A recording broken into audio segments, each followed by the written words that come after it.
when I look at the conference and try to sort through who's for real, who's not for real, I come up empty at times. and Denver, I thought was there, and then over the last 7 games, they've just fallen apart defensively again. Some puzzling losses at a key time. I don't know if they just turned off after that Memphis win and Toronto win when they, basically I think had a 6 or 7 game cushion on second place. They haven't looked good recently, so I'm trying to sort through, from your perspective, who are the real contenders in the West? For me, it's Denver, and then a bunch of what I would describe as dangerous mediocrity. Right, that's really what the West has been. Really, the whole league, except for a few teams. It's been a mediocre year, and you can even look at the records of some of these teams. I mean, you're talking about teams that on paper you think have enough talent to make a run at the whole thing that are basically 500 teams with 10 games left in the season for a variety of reasons. Injuries always play a part. There's been obviously personnel changes, big ones, down the stretch here, particularly Dallas and Phoenix and what they did. So you have these teams that I would just describe as incomplete. And then Denver. Denver legitimately deserves to be, I think, as we sit here today, the favorite to come out of the West. They've earned it. And I really have a lot of respect for their starting 5. I think they're well coached. They added depth, which is really important because those other teams still have so much more to show us. For me, the other 2 teams that I think can become teams that you can expect to be in the finals and wouldn't be shocked by it would be Phoenix and the Clippers. For me, if it's not Denver, it's going to be one of those 2 teams. And that's kind of where I'm at. And then there's obviously some dangerous teams that are in that mix as well. Memphis. I mean, Sacramento's been a great story. I know we're going to dive into them. Dallas, they got Kyrie so late, and those guys haven't really played much together. Who knows what that could ultimately look like, when those guys are both, tuning people up at the same time. Golden State is always going to be lurking. So you have a lot of unknowns, and then you have this one certainty in the year that they've had in Denver. And I know they've had a little bit of peaks and valleys here lately, but to me, they deserve to be on a different level right now than those other teams because they've been together all year. They've got great role definition, and they've had the most complete year. So that's kind of how I would shape it up in the West. I want to just follow that up with one thing. First of all, I agree with you, everything you just said as it relates to Denver earning that. They're in tier 1. Fine. They're in tier 1. They've earned that despite the last 2 weeks. But the Clippers and Phoenix are the other 2 teams that I'm most intrigued by. You said the word mediocrity. I would probably lean more towards parity. And I would also like to talk about the lineup data in the Western Conference, because this is really fascinating to me. So we're roughly, record this on Monday, we're 70, 72 games into the season. Most teams have 10 to 12 games left. So Sac's starting 5 has played 55 games together. The next 5-man unit that has played in the most games together in the Western Conference is Sac's lineup with Davion Mitchell. Next is Denver's starters at 36 games, roughly half the season. Denver's starters minus Porter subbing in Bruce Brown, 36. Then you've got a bunch of Portland lineups, another Denver lineup that have played 30 games together, and then the Warriors starters at 27 games together. You talk about Phoenix. We've seen 3 games of Kevin Durant. The Clippers, I think Paul George and Kawhi, not their entire starting lineup, I think Paul George and Kawhi have played roughly 36 games together. It's hard to gauge where teams are at because the numbers, the raw numbers, and the night-to-night visuals are so up and down. And I think the numbers, for the most part, there's some offensive numbers in the West that are awesome. Obviously, Sacramento, Denver. The numbers are mediocre. And I think it's hard to gauge where some of these teams are. We're actually prognosticating on a what if. Right. What if the Clippers are fully healthy and they get Kawhi for, 20 to 28 games in a playoff run? Okay, and Paul George is healthy. Oh, okay. All right. Yeah, I see that. What if Kevin Durant is healthy? So I think it's really hard this year. I really do, especially this conference in particular. 23 years in to this job, this is by far the hardest year I've ever experienced in terms of trying to predict these kinds of things. You're talking about trying to tell people what a team's ceiling is. That's really what we're trying to figure out. How do you know that when these guys have missed so much time?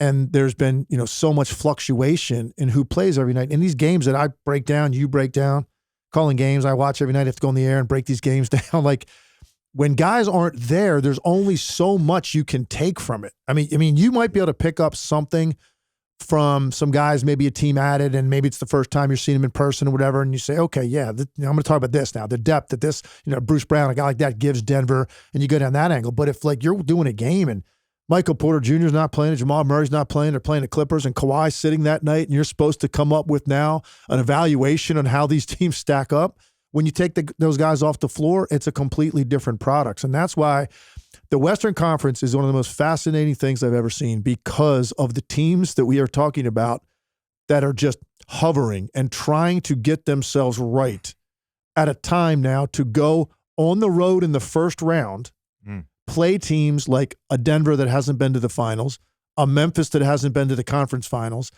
a Kings team that just, guaranteed, their first winning season in how long. Yeah. These teams are 1, 2, and 3 with very little postseason success collectively. And who you get in the first round? The Phoenix Suns with Kevin Durant coming to town, a team that went to the finals a couple years ago. A Golden State Warriors team that's been to 6 finals and getting guys right at the right time. A Dallas team that just added Kyrie Irving. A Clippers team that's got Kawhi Leonard and Paul George. Like, this is what the first round is going to look like in the Western Conference, where some of those teams might not even be favored despite the regular seasons that they had at the top. So that's why it's so weird, and it's going to be so compelling, and we're going to have even the play-in. Look who could be in the play-in in the Western Conference and what you have to do to win 2 games to get out of that, just to make the playoffs because of the teams that we're talking about. So by far the hardest year for me, but maybe one of the most interesting playoffs that we're going to have, particularly in the West. I wanted to ask both of you guys about these teams defensively. Last 15 games, defensive rating, Dallas is 25, Sac is 26, Denver's 21, Clippers are 22. Denver hasn't been great all year. Here, obviously, Sac hasn't either.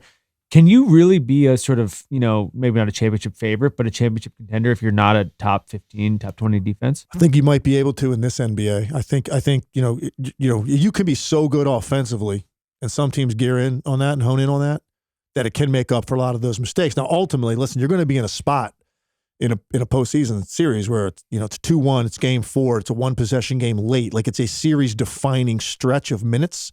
You're going to have to get some stops, in those situations. So there's going to be moments where your defense is going to be paramount. And some of these teams, are lacking. I never expected Dallas to be very good defensively. I mean, they weren't in the first place. Then you add Kyrie, and you got Kyrie and Luka out there together. That's going to present some problems defensively. They play really small lineups, and they get pounded on the glass, on the offensive glass some nights, which I never expected that.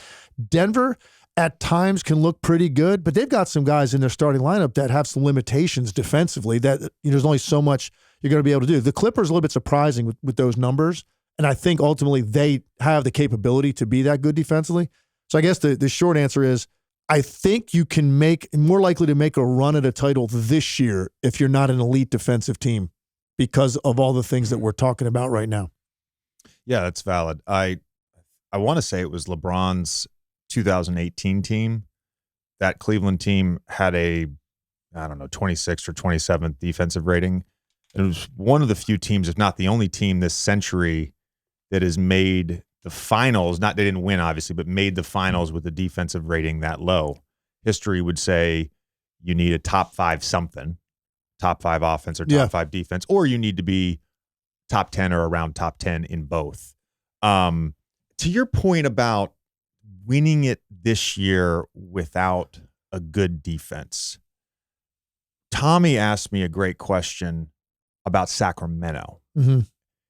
And his question was about their offense and the adage that in the playoffs, the game slows down.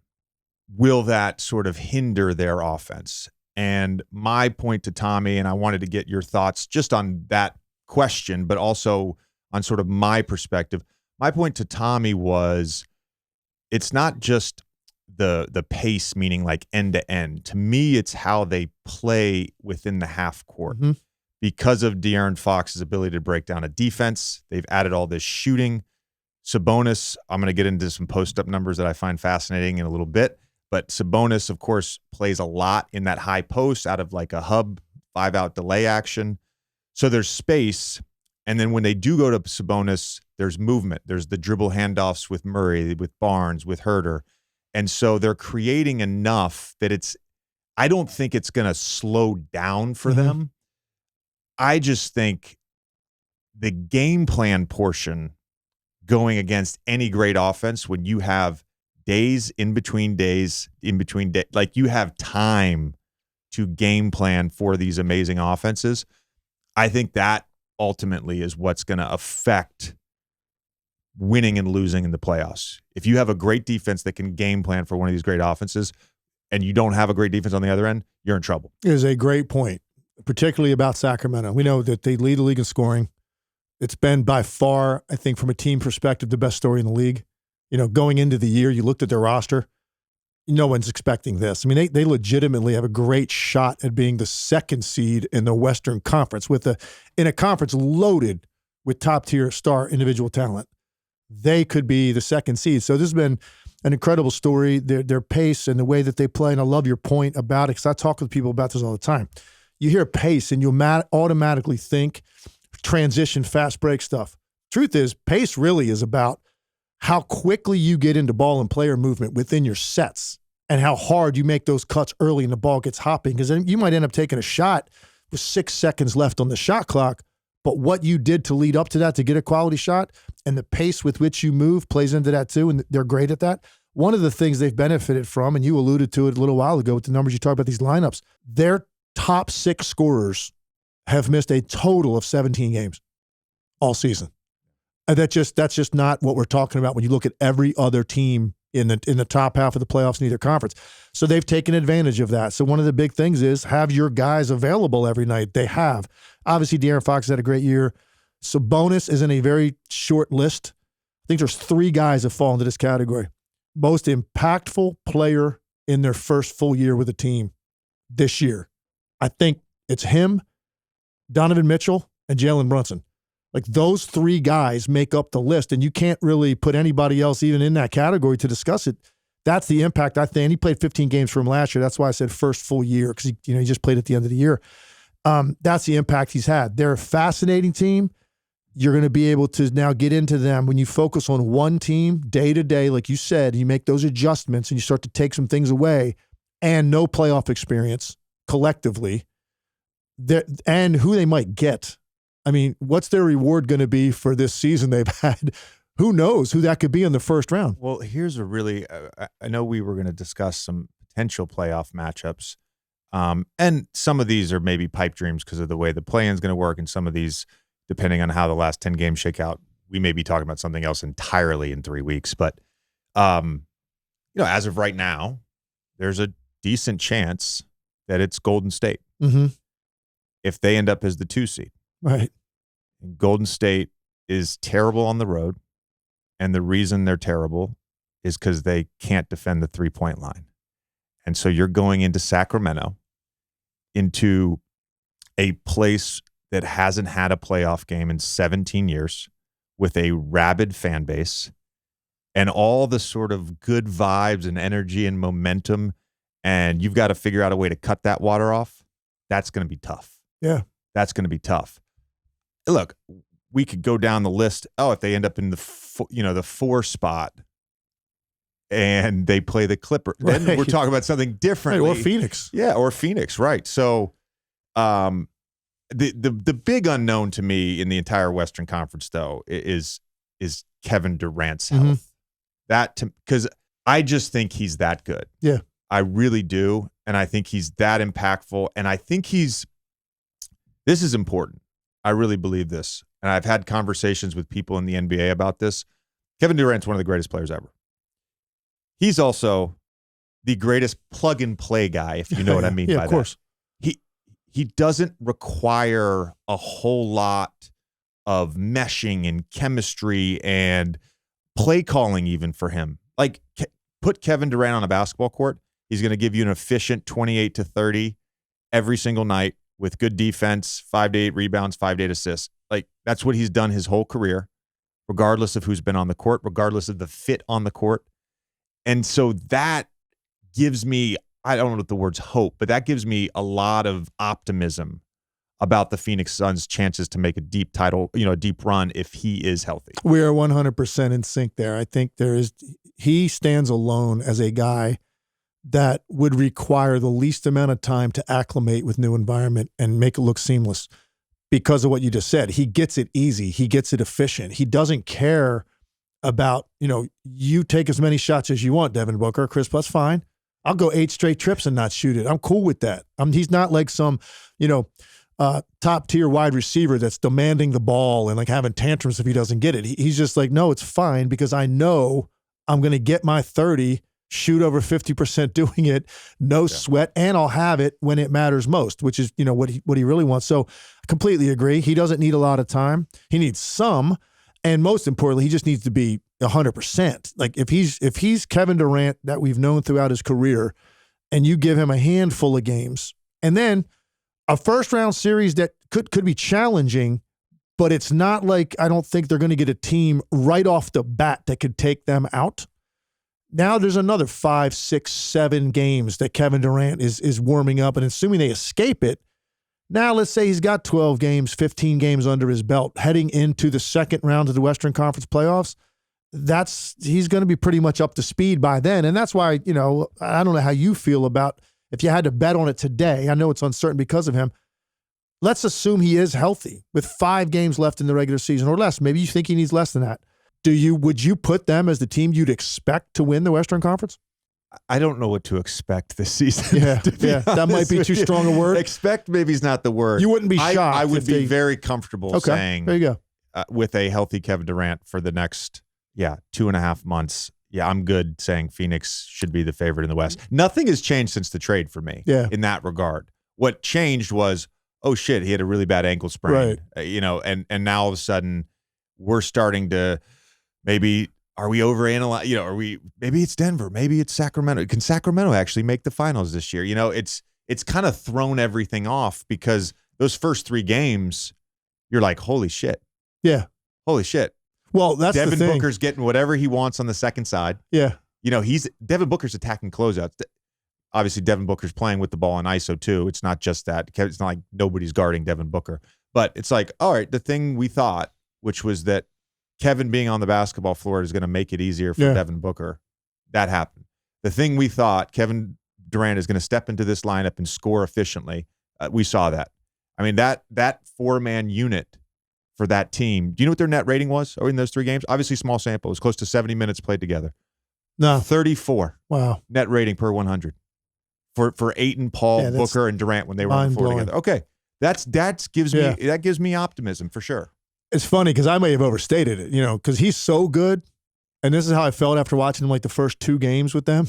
He's so good that maybe it's not a handful of games. Maybe I only need to see him for a half. Like when he comes back, I'd be like, all right, that's a wrap. I remember when Clay came back from that long absence, right? And he had that dunk. I think it was against Chicago. And he landed with full flexion, on that Achilles. And he was fine. And I was like, it's a wrap. Like, it's a wrap. That's all I needed to see. Is he going to make it? And obviously he was very inconsistent with his shooting, as you would be after that amount of time off. But he was going to be good enough in certain moments to help them win a title, and they did it. So, like, it was some guys and some teams, like this certain piece, like for Milwaukee, for instance, for me, that's Middleton. Like, Middleton hits his stride and starts being that 50% shooter most nights, knocking down big mid-range jumpers and like having that answer in a half court. That might be enough that all I need to see to think the Bucks can win the Eastern Conference. It's the same thing with Durant. Just let me see a couple of games because he's so good, and you go, okay. The one thing I was concerned about with them that I've kind of got an answer on, I was worried when Mikal Bridges, they take that out because Bridges was the guy that was picking up the elite level ball handlers and protecting, Chris Paul and Booker to a certain extent because he's so long and he just took on that burden. So when he left, even though you're adding Durant, So, well, who's going to be that guy? And, Kogi can do it. Torrey Absolutely. Craig does a pretty good job with it. So they've got enough there in addition to having three of the greatest mid-range players of their generation. I mean, when you throw in Booker, Durant, and Chris Paul, who, when he starts hitting that 15-foot lean back, off the snake dribble on the ball screen, to me, that's the answer, like in big moments, because you're not always going to get an open three, and that three can be fickle. You're not always going to get to the line or score in the paint. But, man, that 15 to 18-foot jumper is almost always available to a great player, and they have three guys that can do that. With Chris now picking his spots when to score, it's the greatest thing to preserve him, is adding a guy like Durant. So now Chris Paul doesn't have to have a 25 or 30-point game for them to survive. He can pick his spots. He might have some of those in the postseason, but not because, that's how he has to go into the game thinking, like he did in Houston, like he did in Phoenix. He doesn't have to do that anymore. And that, to me, is the biggest component why I love this for Phoenix, because I think Chris Paul can preserve himself longer, because we know he's had some issues staying healthy all the way through the postseason. With the way that you just mentioned the mid-range, or the way that Phoenix operates in the mid-range, assuming Kevin's healthy, doesn't it feel like Denver, in particular defensively, that's a tough matchup for them with the way they play defense? Oh, no question, because Jokic struggles on ball screen and Michael Porter Jr. struggles on ball screen. Now, he's come a long way since the early days. Like down in the bubble, I actually felt sorry for him when he was trying to defend pick and roll and the way teams were going at him. And it actually hurt his confidence on the other end, which it will a young player. When you're going to attack to that extent and embarrassed in a lot of ways, you're not yourself offensively. He's come a long way from that, but he's still a guy that struggles with certain things. So when you're talking about three guys like that can operate off ball screen, get to that area of the floor, and particularly, with Durant because of his length, yes, that is a problem for Denver in that particular matchup. It's going to be a problem for anybody that plays Phoenix. It was 2021. They played in the second round, if that's right. Yes. And Chris had a big series. Yep. Yeah, the Suns in 4. And so, but this is where, and I've mentioned this, but I think it's worth reiterating. Dallas last year, they did a number of things really well in that series. They refused to let Chris Paul get to his right hand, even if it meant completely opening up a driving lane. So they would switch, he would get to his dribble game, and they would just say, take the left hand. Like, we're not going to allow you to make plays going to your right hand, which the Pelicans tried to do as well. And there were a number of times in that series where he actually scored going left. Wasn't as effective in that Dallas series, especially late in that series. The other thing they did was they blitzed Devin Booker. And early in the season, when Booker was healthy before the adductor injury, he was like the second most blitz player in the league. Luka, of course, was number one. You can't really do that with Kevin Durant on the court. And so then this becomes where I really have a hard time saying, like, a heavy mid-range shot profile, as good as you are, you're going to run into some math problems at some point. But because you can't really blitz them, I think as long as those guys, their efficiencies are relative to what they are, offensively, they're going to be just fine. Yeah, you're 100% right. When you used to blitz Booker, the ball would come out of there, and it was ending up in the hands of a Jay Crowder, a Mikal Bridges, a Cam Johnson, guys that they could certainly make an open three with their feet set. They weren't going to do much off the dribble other than that to create that second level attack on the weak side. You want to blitz Devin Booker and have the ball come out and get around to the opposite side of the floor in Kevin Durant's hands against a closeout defender? Good luck. I mean, he's going to do whatever he wants, and vice versa. If you want to blitz Durant to that extent, it's going to make Booker's life that much easier. He has looked so comfortable, Booker, right? In the short time that he played with Durant, like that's what, I kind of wanted to see, because, you're bringing in a guy of that level. How's that going to affect your game as a high volume shot hunter? And it actually looked like he was having more fun than he's ever had, having that kind of presence on this floor at the same time on the opposite side. So now it's just a waiting game. Right. When's he going to play? How's he going to look? And, how quickly can they get cohesive enough to, I think, survive that first round? Because after that, they could really, take off and look like a team that, is going to have just too much to deal with those two guys. And before we move on from this, Booker has played well since Kevin Durant was hurt. I actually did their game Monday a week ago in Golden State, and it was really interesting because in Golden State, RJ had called a game where they did this to Anthony Edwards. Golden State played a box and one for a lot of the game because Booker got it going early. So they played a box and one on Devin Booker, and when it was almost always when Chris Paul was off the floor. And again, it goes back to that, whether it's a box and one or whether you're blitz, whatever it may be, with Kevin Durant, you can't really do that. Yeah. And vice versa. Like, how much are you willing to blitz Kevin Durant if he's on the floor with Devin Booker and another 40% three-point shooter and Chris Paul and DeAndre Ayton? There's one thing I will say, and I said this on the air after maybe the second game they played together. I can't remember who the opponent was, but DeAndre Ayton is a critical component in this. And that particular night, he started off the game with like 3 touches inside of 8 feet and converted all of them. All the guy does is shoot like 75% inside of 10 feet. He finishes literally everything. And he didn't take another shot until like middle of the third quarter. And he took 6 shots on the night. And I remember saying after the game, like, they still looked good and they got to certain numbers and everybody looked like they were playing well together. I'm saying, this guy has to be utilized to an extent to make you pay for how bad you're going to have to extend against these guys, because you're going to have so many defenders out of the perimeter for all these ball screens they're going to be getting with how dangerous those 3 perimeter players are. It's not like you got to steadily feed them in the post, but all those pick and dives and all that space in the lane, short roll, give him the ball and keep it steady. 3-4 of those touches, like a quarter when he's on the floor, they're going to be unstoppable offensively. So that was the one thing that night, I made that comment after, because they ended up going down to the wire. It might have been Dallas. They went down to the wire, and he was just a non-factor besides the beginning of the game. And I'm like, this guy is screening, diving. He's getting every defensive rebound. He's protecting the rim. And you got to make sure he touches it, not only for him, but for what it does now to defenses to make those decisions. Because if you're just getting gutted in the paint with these short little jump hooks and rolls that he finishes on, it's very demoralizing. And eventually you make the adjustment, and now you're going to get beat up on the perimeter. So that is the one caveat with them.